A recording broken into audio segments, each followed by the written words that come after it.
Verizon, AT&T, Sprint, T-Mobile. Who offers the best value for fast, reliable 4G LTE data speeds in mid-2013?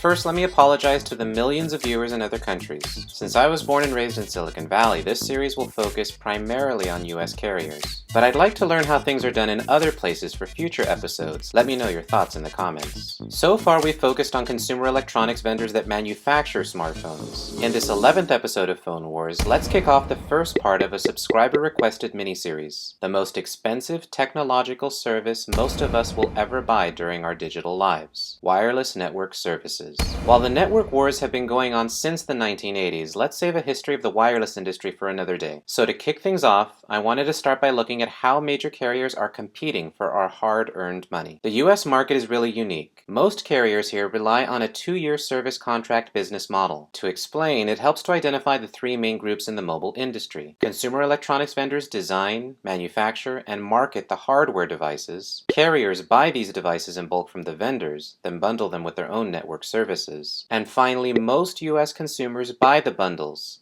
the device and the service contract, from the carriers. The logic behind this is simple. A cellular device is most useful when it works on a powerful but expensive network infrastructure. Now, since vendors specialize in hardware and software, and carriers focus mainly on network infrastructure, they usually have to compromise and work together to create a unified mobile experience. The vendors really want to sell hardware, the carriers want to sell data plans, and they both need to make money to fund future investments and innovations. Since 1985, most wireless industry revenues, both the hardware and the service plans, are booked by carriers that sell subsidized smartphone plans. Building a carrier network infrastructure is extremely risky. It costs billions of dollars in equipment and requires a ton of expensive planning and support, and there is no absolute guarantee people will pay to use the network. In this first part, let's answer two questions. Why is smartphone service so expensive, and who offers the best value today? Why are smartphones so expensive? The simple answer: because building a wireless network is expensive. When it comes to subsidized smartphones, there is no such thing as free. To reduce their financial risk, the three biggest carriers in the US prefer to sell smartphones as loss leaders.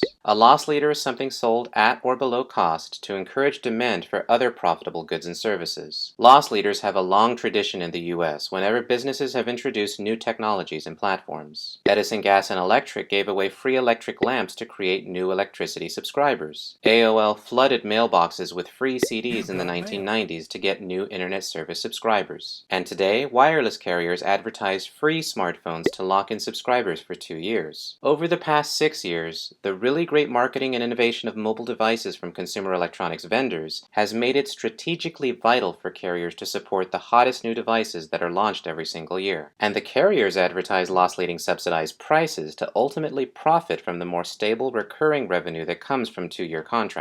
The lowest price smartphone experience on the largest carrier network costs more than $2,000, spread out over 2 years. This service contract business model works. It's convinced 70% of postpaid contract subscribers to upgrade from previously slower feature phones on cheaper basic plans to more advanced smartphones bundled with more expensive data plans. Let's take a look at how much money a typical smartphone data plan costs. First up, how much do Verizon data plans cost? Verizon has the most postpaid locked-in subscribers, makes the most revenue, and was the first to market with broad 4G LTE coverage covering almost 500 major markets today. When the iPhone finally came to Verizon in 2011, longtime unlimited data subscribers who classified as the top 5% of data users began to see their data speeds throttled down. Last year, Verizon announced that grandfathered unlimited data plan subscribers would no longer get to buy subsidized smartphones. They have to pay full price or move to a new shared data plan. Verizon was the first carrier to introduce Share Everything plans, offering unlimited voice and text messages, but taking away unlimited data. If subscribers go over their data limit, they pay $15 per gigabyte. Now let's look at the plans. Rather than go over every single price point, let's look at how much popular shared data plans cost for subscribers who activate between 1 and 4 phones on 1 gigabyte, 4 gigabyte, 6 gigabyte, 10 gigabyte, 14 gigabyte, 16, and 20 gigabyte data plan. Now, I would classify as a heavy data user. Even though I have Wi-Fi at home and at my work, over the past 6 months I average about 6 gigabytes a month. To compare, the two other smartphones on my data plan use 2.5 and 1.3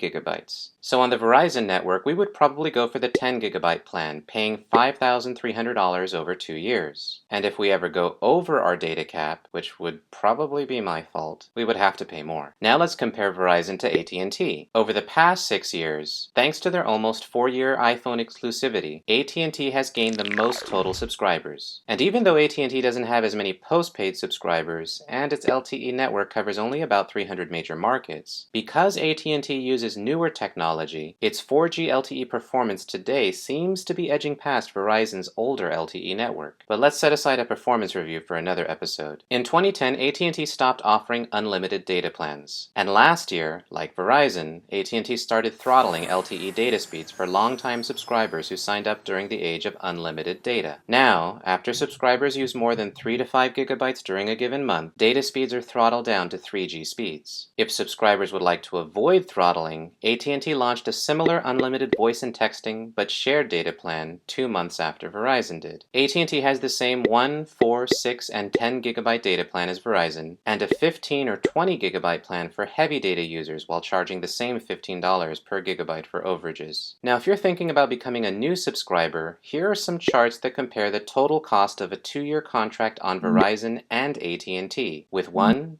2, 3, or 4 phones. Lower is cheaper. This is a chart for the 6 gigabyte data plan, the 10 gigabyte data plan, the 20 gigabyte data plan, and the 30 gigabyte shared data plan. But if you're in a heavy data usage family, the best value in the future is not AT&T or Verizon, but it's actually a company that just got a huge lifeline from Japan, Sprint. Since 2007, Sprint failed to keep up with AT&T and Verizon. They made a premature bet on WiMAX, a network technology from Intel that was ahead of its time, but unfortunately evolved too slowly, allowing LTE to catch up and eventually take over. But the worst move from Sprint was the $35 billion Nextel acquisition. In terms of devices, Sprint was a little late to the iPhone party as well. So to turn things around, in 2011, Sprint officially dropped WiMAX in favor of the more popular and cost-efficient 4G LTE standard. Last year, Sprint finally launched LTE in 5 major markets. And this month, Sprint officially shut down the Nextel network to make room for a huge switchover to LTE. And it also has the help of the huge cash infusion from the 70% takeover by Japan's SoftBank, totaling $20 billion. So today, Sprint's LTE coverage supports 110 major markets. And coupled with its just announced lifetime guarantee of unlimited data, Sprint is actually a really good value compared to the frustrating data caps new subscribers have to deal with on AT&T and Verizon. The pricing structure on Sprint is really simple. Since there are no data tiers, the contract price depends solely on the number of phones on the plan. And if you're using more than 6 gigabytes of data a month, you should definitely look into what Sprint has to offer. Finally, let's look at the last major carrier, T-Mobile. The company was struggling as far back as 2011. That's when AT&T launched a $39 billion bid to acquire the company. But even though the deal was stopped by the US government over monopoly concerns, AT&T still paid $4 billion to T-Mobile as part of a pre-negotiated breakup fee. Still, T-Mobile needed to get on more solid ground, so last year T-Mobile bought MetroPCS, a smaller network that Sprint almost acquired. T-Mobile really needed it because in 2012 it lost more than 2 million subscribers, while Verizon added 6 million,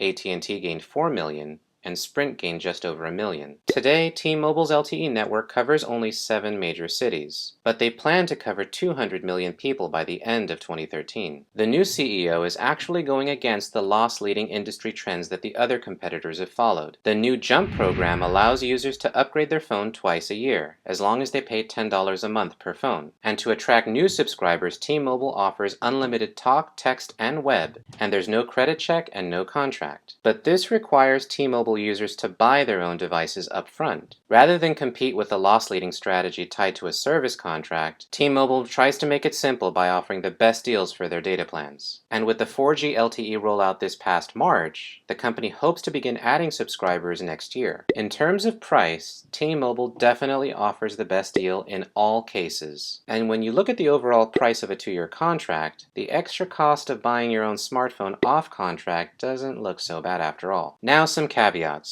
The performance, reliability, and overall satisfaction of any smartphone experience depends on the quality of the carrier network, and 4G LTE networks are not created equal. Many factors affect network performance, like location, buildings, network congestion, and available spectrum bandwidth. So I'll set aside performance and reliability for a future episode. If you'd like to support the channel and order your next smartphone, you can check the Amazon links below to make sure you're getting the best deal, on or off contract. Now's the time where I personally thank all the most recent subscribers. Welcome to the channel, a place where I hope we can share ideas and opinions about innovative things that might one day qualify to be our next digital appliances. There are a lot of exciting events that I'll be covering, like the upcoming second generation Nexus 7 tablet and the Moto X smartphone launch. And I always read each and every comment. Thanks in advance for liking and sharing these videos on Facebook and Twitter. This episode took a lot of work and research, but your feedback keeps me motivated, boosts the search rankings on YouTube, and helps me plan out future episodes. If you really like this video, click these squares from your computer or check the links below to watch related episodes, especially the upcoming episode on US network performance. In researching this video, I couldn't help but think of the possibilities when 4G LTE Advanced begins hitting the airwaves over the next few years. I personally can't wait for the day when future tech nerds and geeks will ask us, what was it like when you had to wait for a video to buffer on your smartphone?